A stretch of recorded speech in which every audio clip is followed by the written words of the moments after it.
Minimalists. Hello, simpletons. What's up, y'all? Well, today. Oh yeah, by the way, this is the Minimalist Podcast. Oh yeah, I'm Ryan Nicodemus, I'm Joshua Fields Milburn. and together we're the men. We need to. I'm just. We should just redo that. Now let's keep going. Like today, we're going to talk about dependency. We're going to talk about different types of addiction: our addiction to stuff, our addiction to food, our addiction to social media and coffee and cigarettes and alcohol, and all of our addictions. And we'll address the shame that accompanies addiction quite often. And we're going to do that today with today's guest. Laura McKowen is here. Hi. Thank you for being here. Thanks for having me. You're awesome. Thanks for coming out. I'm really grateful. Now, you are the author of this book. I'll hold it up for the YouTube audience. We Are the Luckiest. My wife is the first person who recommended this to me. Yep. And so Bex said, you should consider getting her on the show. And now here you are. Here you are. And we're going to be talking about alcohol addiction later, but our podcast, we often talk about minimalism and intentionality, and many of the questions manifest around stuff. And in our culture, we certainly have an addiction to stuff, right? We have a lot of addictions, right?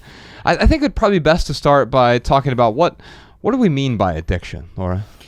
Yeah, I think the simplest definition is anything you continue to do despite negative consequences. Yeah. So we're all addicted to oxygen, but there's no negative We're consequence. addicted for to water. breathing it in. Yeah. Yeah. Right. So you continue to do it even though it's making you suffer in some way. Right. Okay. So. And so there are a lot of things we do, and it's almost a point of privilege that we have all of these. We have access to all of these things that we can become addicted to, right? And so right now, I mean, I can think of people who call into the show or send us messages.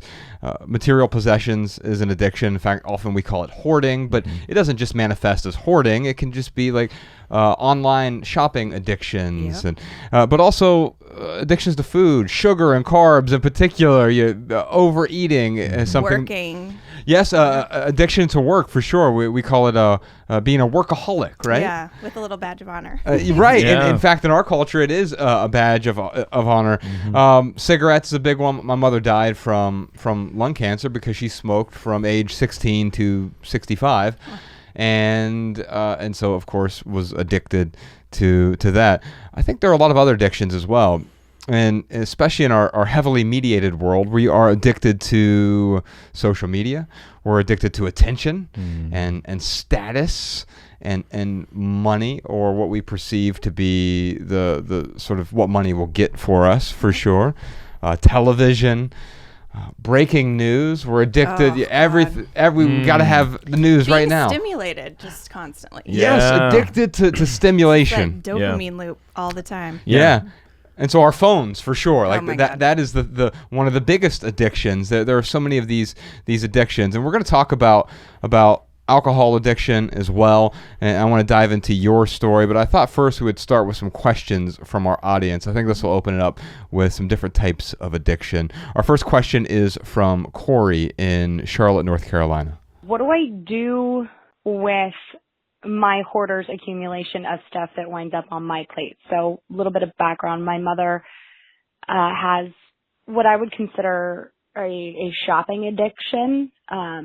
It has had a very negative effect on our lives as a family over the years, up until losing my childhood home in the 2008 marketing crash, just based on the amount of credit card debt because of the stuff that she has a constant need to fill her life with. So now we live in separate homes. I'm an adult at this point, and the way it's still managing to affect me is she will go and purchase new things that she doesn't necessarily need. So she has that kind of hoarding quality, but then on the flip side of that, she calls herself a chucker. So then she wants to get rid of the old things, which in many instances aren't even old. They're barely used. There's tags on them. They were of a large purchase price. In an almost guilty fashion, just based on the amount of money that she has put forth for these items. When I'm asked if I could use them or want them, I generally say yes. I try not to. But in my own beginning journey with minimizing my lifestyle, this has become my main obstacle. So I'm wondering, what is it that I can say to her when I really don't want these items? Like, how is it that I can express that, I don't want these items, and I don't care what you do with them. Like, I don't, whatever, donate them, waste your money. I can't be invested in this situation anymore. So, Laura, there are a few things that stand out to me when we're talking about addiction, and we're really talking about other people's addiction here and how it affects us. With Corey's case, I think if Ryan, if you were to come to me with this question, I would have the urge to want to to grab you by the shoulders and shake the hell out of you. You'd be like, dude, you're one of the minimalists. What are you doing? But there is that sort of urge. I know I grew up, my mother was an alcoholic, so was my father, and I didn't know my father that much, but I spent my entire childhood with my mother, and there were times where I literally wanted to shake her and say, you've got to stop doing this, but also realizing that we can't do that. No, we can't do that. I mean, the very first page of my book, the epigraph, is basically like what I wanted to be said to me, what would have been useful, and what I recommend other people say. So can I read the list? It's 9 things. Yes. It's short. Wow, I just forgot. We got your book right here. We can. Yeah, give it to me. Yeah. Never forgotten this. No worries. I do that all the time. Well, okay. It's not your fault. Uh-huh. Mm-hmm. It is your responsibility. It is, this is your thing. Mm. It is unfair that this is your thing. This will never stop being your thing until you face it. Mm. You can't do this alone. Only you can do it. I love you, and I will never stop reminding you of these things. Mm. Just slide that piece of paper right over. I love that. That's the whole thing to say, though, because you're not responsible. You can't. I totally agree. Well, and there's some language here as well that Corey is using, and I think some of it is unintentional, but she referred to her mom as my hoarder. I don't know if you noticed that when she first asked the question. She said my hoarder. And so imagine if I would have said that about my mom being my alcoholic. Right. And that my means the burden is on me to do something about it. And let me just say this, Corey. Number one, you can break the cycle, right? And it sounds like you have. You have simplified your own life. And I will also say that it's not up to you to determine what other people need. There's a lot of judgment here and saying, well, she's buying a lot of things that she doesn't need. Mm-hmm. Well, it's not up to you to really determine whether or not she needs that. Maybe you don't need it, but maybe it's something that she perceives she needs, or it's something that she perceives will add value to her life. Yeah, I noticed she said she feels guilty too. So a lot of this stuff that she's taking in, it's out of guilt. And, to the point of, her mom's problems doesn't need to be her problems. I've got written down here, you needn't take on the burden of others' guilt. Now, with family and friends, it's hard to not do that sometimes. But in a situation like this, you have to be reminded of that. And, I think step one for Corey here, she's got to start telling her mom no. And that's actually the best thing she can do for her mom. It's the kindest thing. It is. Yeah, it doesn't feel like it. I mean, that's boundaries 101. Absolutely. They're actually compassionate to say no. Yeah, you can say no. And I love what you have written in your book there is, I'm not going to make this my problem, but I'm going to be here for you. Yes. And I love you. And I love you. Yeah. I'll remind you again. Yeah. But this isn't mine. So Corey, you can totally take this approach with your mom, because every time you say yes to taking something from your mother, you are enabling her. You're giving her an excuse to feed this addiction. So set the boundaries up. And again, this doesn't mean that you don't have to love or support your mom. No. You can say no and still love and support her. And instead of just saying no, yes, you can simply say no thanks. And realizing that every time you are saying yes, even though it's something you feel like you perceive you would get value from here, you are saying yes because you're saying yes to her hoarding tendencies. You are giving her permission. You're making room for her to continue these sort of pernicious behaviors. And let's talk a little bit about that, Laura, with respect to our addictions, whatever they might be. Let's talk about enabling for a minute. Yeah, I mean, that's the trickiest part, because the people, unfortunately, the people around you, they love you. We're confused about what it means to love someone a lot of times, and it's a boundary thing, and we take on the responsibility of their feelings like she was, and her guilt, and just because we don't have a problem with the behavior, we'll still partake in it with them. And so that gets a little confusing, like drinking. There's lots of my friends don't have a problem with drinking, but they didn't know what to do because I did. And being around me when I was drinking was really scary for them and problematic. So were they enabling me? Were they not? And at a certain point, I think that what you said is true. The loving thing is to say, I love you, but I can't have a relationship with this addiction anymore. Yeah. And I'm worried. Like, we're so afraid to just say the very simple things a lot of times. You know, like, this is what I see in a non-judgmental way. This is what I see. This is what I experience because of it. And I'm not going to do that with you anymore. And then just let them be. You know, it's not like you're this and you're that and you're terrible and the shaming thing. But well, I love what you said. You said you're basically suggesting to her to say to her mother, like, I cannot take part of this addiction anymore. And whenever you're trying to make a point or, you know, curb someone's behavior, or, you know, you're asking for someone to change, if you put the ask on yourself, so that language of I cannot, it's not you have this addiction and you are making my life miserable. It's putting the negative on yourself. And then when you say you, like, that's followed by the positive statements. You're a very loving mother. I really appreciate the way that you have raised me, and thank you for giving me a home, but I cannot participate in this addiction anymore. That's the thing, though. It's like her mom isn't, like, the addiction isn't her mom. Of course not. Not, that's just her behavior. So that distinction is so important. You know, I can't have a relationship with the addiction. I want a relationship with you, but not with this behavior. Yeah. Corey, I'm going to send you a copy of We Are the Luckiest. I think even that first page will do you a lot of good. I'm also going, since you're talking about stuff, I'm also going to send you a copy of our essay collection, Essential. There's 12 different areas of intentional living in there, and one of those areas is stuff, and it talks about how we deal with our material possessions, and I think that will help you as well. So if you like our podcast, you'll like the audiobook version of Essential, or if you want the book or the ebook, we'll be happy to send those to you as well. Our next question is from Christina in Sacramento. I had a question about adding things to your wish list on Amazon.com. So I was doing really well for a month. I wasn't buying anything. I wasn't introducing anything new to my house. But then I started to need, just cleaning supplies or replacement items of things that I really, really liked. And I added them to my wish list to watch like a decrease if I was going to make a savings. So I would add a ton of stuff to my wish list, and then I'm finding myself purchasing a lot of those items because there's a notification that they're on sale or that the price has decreased since I added it to my wish list. And I cannot stop I'm obsessively looking at my wish list and adding things to my cart, and it's so easy just to press the place order button, and I'm at a loss now, and I just need a little bit of a tips or advice on how to get back on track.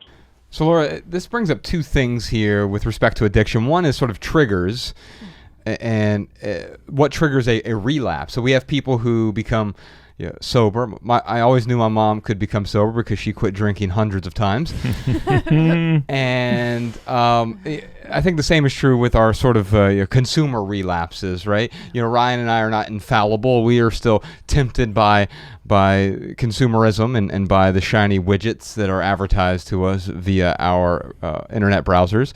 And so we certainly struggle with all of these different triggers and eliminating those triggers. Can we talk about that? But can we also talk about this idea of perfection and relapse? Yeah, I mean, the thing is, like, you can't get rid of your humanity, right? So, I mean, my thought when she read her letter was like, maybe just no more shopping on Amazon. Like, who can control that?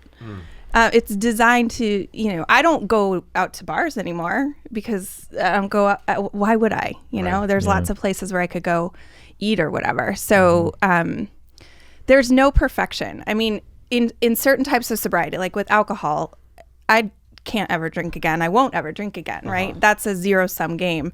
But other things that we actually do need, like she needs to buy cleaning supplies somewhere, right? Or you need to eat food. It's trickier, and it's more of it's an inside job. Like, you got to know when you're tipping that point. I think the main question is, am I doing this to distract myself from myself, And you can really feel that in the moment. Or do I really need this thing? You know? Yeah, no, totally. When I saw this topic come up, I was really looking forward to having this conversation, especially with an expert on addiction, because I have totally faced like my own addiction problems in the past. Yeah. And when I was listening to Christina's question here, what it made me think of is how when I was addicted, I had to really like change my state. Yes. What I started doing was I noticed I had a problem. Instead of like doing something drastic to change my state, I just thought I could think my way out of it. Mm-hmm. And unfortunately, when you have an addiction, I mean, maybe there's someone out there, but for all intents and purposes, you can't just think your way out of the addiction. Like you've got to find a way to change your state.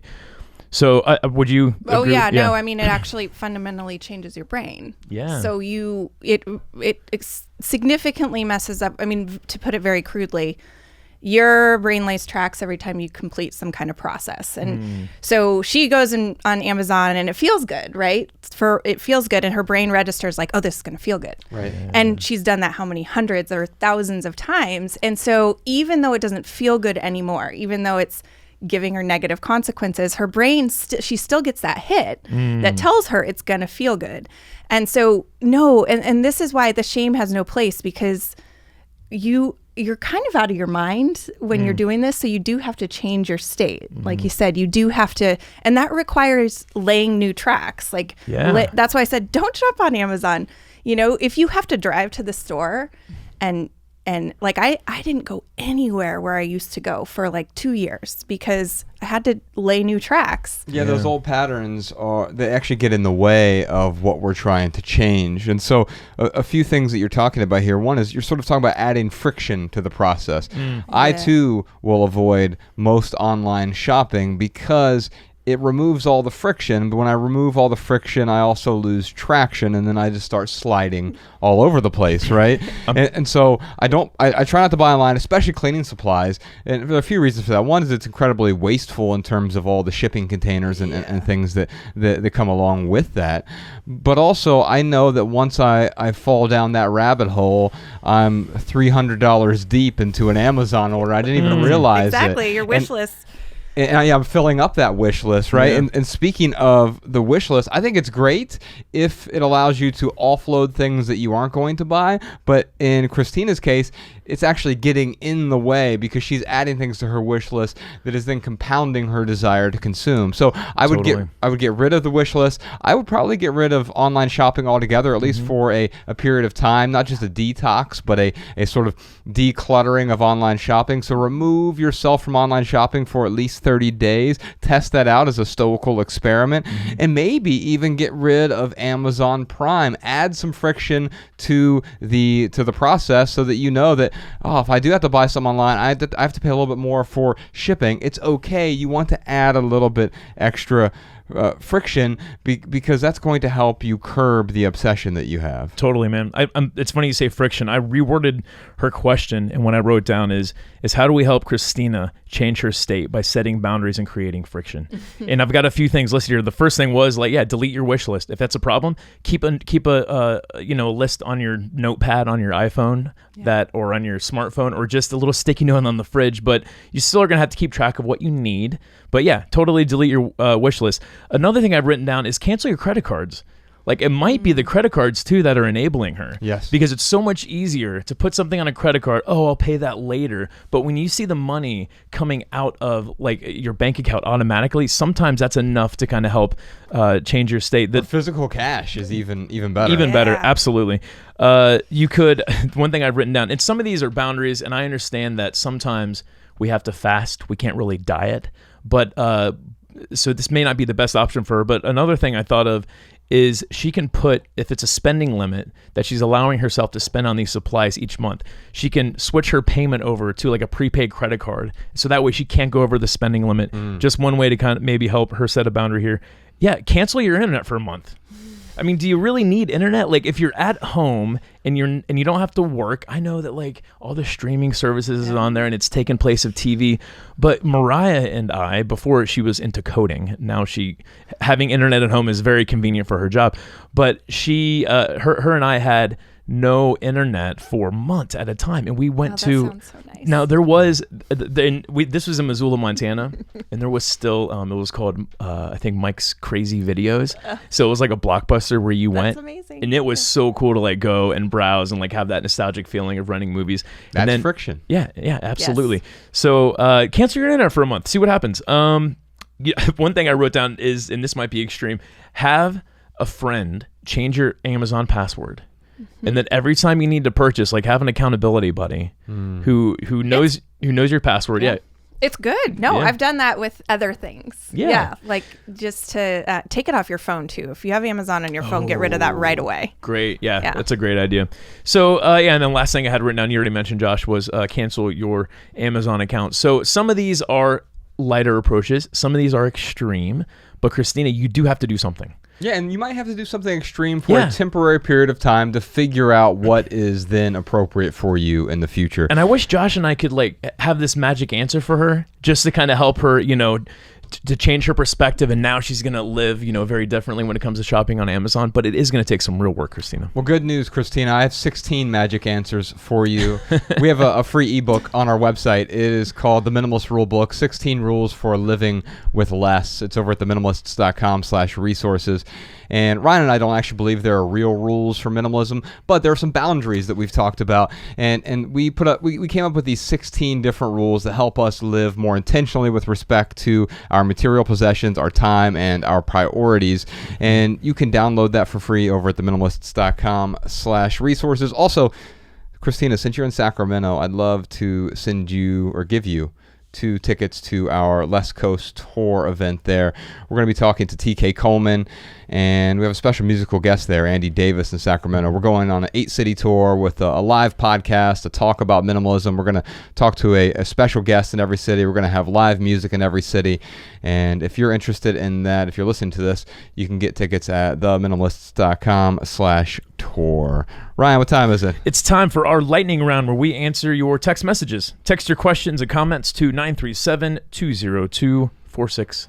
Yes, indeed. Those text messages go straight to both of our phones. I'm not kidding. And we can't answer every question, obviously, but we do answer a whole lot of them. During the lightning round, Laura, this is where Ryan and I do our best to answer every question with just a short, shareable, less than 140-character response. We put the text to these minimal maxims in the show notes so people can copy and share our pithy answers on social media if they'd like. And now you can find all of our minimal maxims in one place, minimalmaxims.com. But really, we can just maunder on a bit. We'll ramble on. We'll get something pithy. Sean will make it real nice in post. What's our question, We Ryan? got a question from Heather here. Is there a correlation between living a minimal life and a sober life? I almost said, is there a correlation between living a meaningful life and a sober life? And I think both are probably apt questions. Yeah, so let's define sobriety here. And I mean, you obviously write about this in your book in great detail with a lot of stories, but let's talk about sobriety, and then we can talk about minimalism as well. So my definition of sobriety, or what I think it is? Yeah. Sure. Yeah. I think I heard the best definition. It's from this Enneagram teacher, and it is surprising, but... What's your number on the Enneagram? 7. Okay. What are you? I am a 3. What am I, Josh? You are a 7, I believe? Oh, yeah, I think I Yeah. am. I wish I would have known this before. It's like everything just snapped into place. My wife's a 1. Oh, okay. Yeah. Okay. That's good. That's a good combo. 3-1. Yeah. So Russ Hudson's amazing Enneagram teacher calls sobriety the capacity to savor. Which is really beautiful. I love that, yeah. Because sobriety is often thought of as like absence of drugs and alcohol, right? Right. Yeah. But it's much bigger than it's that. almost like stoicism or asceticism, where we're locking ourselves in a blank room and not allowing us to touch anything or have any sort of pleasure at all. And that's not what we're talking about when we talk about sobriety. No, I mean, I wrote in the book, I said it's counterintuitive that restriction would offer freedom, right? We think that more is better, and this is the premise of all your work. But I thought, lack of that drinking was like everything was going to go colorless and bland, and it has given me the most freedom. So I think that definition of sobriety I love. I think it's really being aware of and removing any behavior or pattern that causes you to not be present to your life. Yeah. Yeah, and I think quite often when we talk about minimalism, what we're really talking about is living intentionally or living deliberately with, or being more deliberate with the resources that we do have. And one of those resources are time, our attention. And if we're giving all of our time and attention to our addictions, then are we really in control of our lives? No. We feel like I'm going to have this drink or this cigarette, or I'm going to buy this thing, or I'm going to eat this piece of candy because I'm in control. I want to control that moment, but ultimately it is controlling us. Totally. Yeah. It's actually born of a very, our addictions are very human. It's the most human thing ever. It's written into every historical record from the beginning of time. So I think to acknowledge that this, like, the reason we do these things is actually very intelligent. We're trying to survive our environment and change the way we feel. It just goes awry. It goes too far. Yeah. Well, I've got a pithy answer for you here. The simple life is not an easy life. A forest fire is easy. A campfire is simple. And I'll take that a little bit farther here. Yeah, because you can't actually have a simple life within an easy life. Just like you can't have a campfire within a forest fire. You're not going to walk into a forest fire and start a campfire. It doesn't actually exist. It can't exist. And so what I would say is a simple life or even a sober life in a way can't exist amongst the chaos. We have to remove the chaos so that we can savor life. I love that definition you gave us. Totally. My short answer is covering emotions with pleasure is like covering rotting wood with paint. And that's really what it comes down to. Like when I was addicted, I was covering up a lot of pain, a lot of discontent. And the problem with that is that eventually it's going to fall apart. It only lasts for a short time. So, when I think about sobriety, I love that definition that you have. I know. Because it's like I'll give you an example. I broke my back. So I was given a ton of Percocet. And I instantly was like, oh no, like I might have a problem with this, but I need to help with the pain. So what I did is I had an accountability buddy, my wife, Mariah. We have a little cabinet that she locked those up in. And every time I needed a pain pill, she would go get it for me. But I found myself not really craving to abuse them. Right. And I guess after sitting there and kind of analyzing why this was, it's because I don't have any pain that I'm hiding from anymore. Yes. And I think that is the key to living a sober life, like being able to savor, but also like when you have a glass of wine, some people can have a glass of wine and savor that glass of wine. And they're not trying to run or hide from anything. Some people, when they have one glass of wine, like it causes this chain reaction and then they start to bury themselves in alcohol. Yeah. So, do you need to be sober to be a minimalist? Yes, absolutely. But does that mean that you have to, take out every single substance, quit coffee and quit alcohol? No, just you have to be honest with yourself and ask, when you use substances, what are you doing? Are you hiding or are you savoring? Yeah, I think it's more emotional sobriety.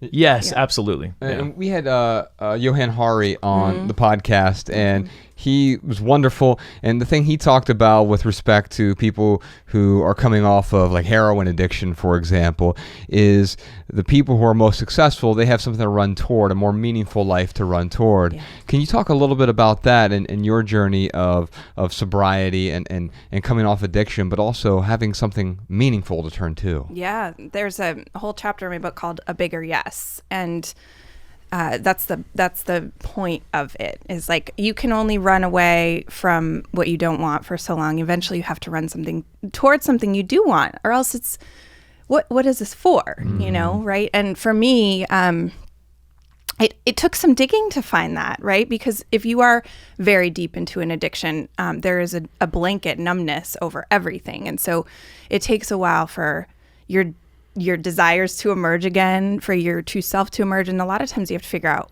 who you are, like what's going on in there. What do you even want? But my experience, I think the most telling quote, and it relates to this, is there's this quote by the Gospel of Thomas. And it says, if you bring forth what is within you, so say your potential, what you bring forth will save you. If you do not bring forth what is within you because of addictions or whatever, what you do not bring forth will destroy you. And so to me, that quote just lit me up because it was like, oh, that's going to save me. And this was destroying me, right? Like the alcohol was the small life. And so, yeah, you got to chase something bigger. Yeah. It takes time, though. All right, before we get into our added value segment and our listener tips today, it looks like we got a bunch more surprise questions this week. Where do you draw the line between a bad habit and an addiction? How do you know when your drinking has become a problem? Or what I would say is, how do you know when your addiction has become a problem? How does cognitive dissonance play a role in different addictions? Am I addicted to coffee if I drink 1 or 2 cups a day? What's the best way to bring up addiction concerns with a loved one in a supportive way? We're also going to talk about boundaries. We're going to talk about how to remove the stigma from addiction and from recovery. We're going to talk about 12-step programs. And plus a bunch more questions for Laura. Plus we're going to talk about porn addiction and pain pill addiction and so much more. And if you want to hear all that, listen to this week's Maximal episode. That's right. You're currently listening to our weekly Minimal episode, but each week Ryan and I record an entirely different, much longer, much more personal Maximal episode on the Minimalists private podcast, which is the best way for us to fund this podcast and keep it 100% advertisement free. When you subscribe to the Minimalist Private Podcast on Patreon, you also receive a personal link so that our Maximal episodes play in your favorite podcast app. Find all the details at theminimalists.com/support. Ryan, what else you got for us this week? Here are some voicemail comments and tips from our listeners. Check them out. Hey there, Alexis from New York City. So something that has made me think twice about what I bring into my home is donating with purpose. So as I've been downsizing, I've been leaving all of my stuff in a bucket on the floor, and I've really been doing my research to try and find places that'll actually use my stuff. And you'd be surprised at how hard it is to find places who will take your stuff, even if it's good stuff. So in doing all of this work, I am finding meaning and purpose in the things I'm donating, and I'm thinking twice about what I bring into my home. Hey guys, this is Natalie from Colorado, and this is the comment for the Minimalist Fashion Podcast when someone asked how to keep clothes in good condition when doing the 333 project. So I usually wear each item of clothing twice unless they're actually dirty, and then I also wash clothes on delicate and hang dry everything except for jeans and gym clothes. Most items are washed in garment bags to prevent snags or tears. Lastly, since I wear a lot of black as well, once my clothes start fading, I dye them to revive the color. Oh, and one last thing. I usually use natural detergents from a zero-waste store because less chemicals equals less damage. All right, y'all. Thanks again to Laura McKowen for joining us today. Yeah. Check out her book, We Are the Luckiest, and you can find her courses, her social media, her classes, everything that is Laura McKowen at lauramckowen.com. I love the title of this book because there's just so many meanings to this, because I think about like being born in America. Like, I think we're the luckiest to be born in America, to have the relationships I have in my life. I think, man, I'm the luckiest person to like have these relationships. And it's a great title. And also there's sort of the double meaning of I'm lucky to be an addict. Yeah. And she talks about that in the book. So you can even be appreciative and feel lucky for the negative things that are going on in life and the behaviors that we change going forward. Real quick for right here, right now, here are 2 things that are going on in the life of the minimalist. I know quite often we talk about addiction, we talk about having accountability partners or a support group. If you're looking for open-minded people near you, Ryan and I set up 100 free local meetup groups over at minimalist.org. We'll put a link to that in the show notes. It's 100 different cities and 8 different countries. And also, if there isn't one close to you, we have an online city as well. So you can connect with people online. You can connect with people in person. A lot of these groups do 1 or 2 meetups every month in person. So you're not just connecting online, but you can also connect face to face. You can find people who are talking about minimizing, but they're also talking about career. Maybe they're talking about addiction or relationships or community and contribution. So many things that you can talk about with other open-minded people. And then also, Ryan, we've been working on our next film, which is called Less Is Now, which will be out later this year. And we don't have a release date yet. But in the meantime, a lot of folks are rewatching Minimalism, our first documentary, which is available on Netflix, but also on iTunes and Amazon and wherever else.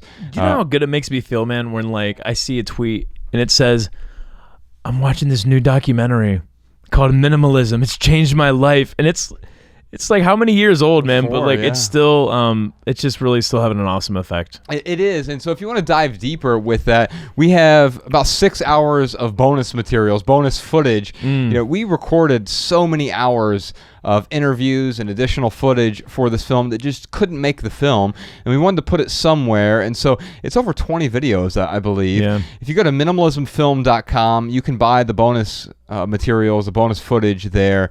I think it's just $10. So if you're interested in doing a deeper dive, extended interviews that didn't even make the film at all, they were great interviews. Like our friend Cruz Spence, man, like he's an awesome dude. Great advice on dating, and he used to be like a pickup artist who has conformed to just being a really good, awesome coach. But yeah, I mean, there are some really awesome people in there. Any interviews that stand out for you? Andy Davis, who didn't make the film, but I really enjoyed talking to him. Also, Sam Harris, who was in the film, but extended interview with him, and Dan Harris. All the people who are in the film, we have more footage of them in the bonus footage as well. So you can find that at minimalismfilm.com. You can follow The Minimalist on Facebook, Twitter, and Instagram at The Minimalist. If you have a question, comment, or minimalism tip for our podcast, send a voice memo via email to podcast@theminimalists.com. You can comment on this episode at youtube.com/theminimalist. If you want our show notes in your inbox, sign up for our email list over at theminimalists.com. You'll also receive our simple Sunday emails. Now, Ryan, earlier we talked about our text number. People text questions to us now. It's 937-202-4654. That goes right to our phones. But also, we are going to start doing these unscripted events. If we come to your city, we're going to send a text message out 24 hours in advance, and we'll just meet at a random coffee shop, maybe at a public park. We don't know, and we'll maybe film some of it. And we actually recorded the last one we did in Salt Lake City. What an amazing event. Almost 100 people showed up. We just sent a text message out 24 hours in advance. So you can just send us a text and say, hey, add us to your group text. Every Monday, we also send out the Monday morning minimal maxims as a nice little reminder to kick off your week, how to live more intentionally this week. You can just send us a text message to that phone number, 937-202-4654. And for our added value this week, have you listened to Bieber's new album? I haven't, man. I like the Biebs though. It's really good, and it's one of my guilty pleasures, man. It's not a deep album, but it's sort of it's almost like a love letter to his new relationship, and I know he went through a lot apparently. I mean, I can only imagine. We had Jeanette McCurdy on the podcast, and she had to deal with a particular level of fame and stardom and paparazzi following her around. He was that same level, but exponential in terms of being followed around and being the center of attention and being a child star. Golly.